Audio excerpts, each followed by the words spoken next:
Welcome to the Church Law Tax Tips from a Pro video series. Today we'll be discussing housing allowances with CPA and author Elaine Sommerville. So let's jump right in. Elaine, I know a housing allowance can cover certain types of expenses that churches and ministers might expect.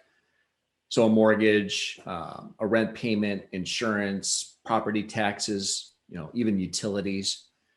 But based on today's theme being special compensation arrangements or issues, what are some expenses you've seen churches and ministers try to cover under a housing allowance that aren't allowed? Well, what is their cell phone? And that's the confusion over the old landline is coverable under the housing allowance, but that does not extend to our cell phone since nobody has a landline anymore.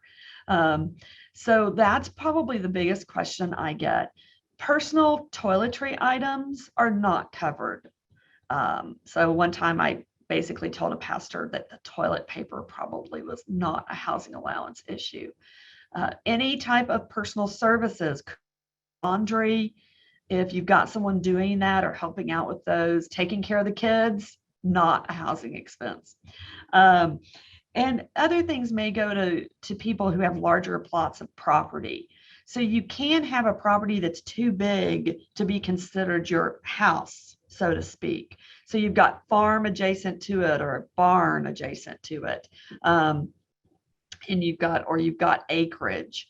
So you have to be careful about what expenses go into that. And then one of the big ones that we're not seeing as much yet, but we're just now getting into 1040 season, and that is home offices. So a minister cannot pay for their home with housing allowance dollars and then claim a home office for part of those expenses.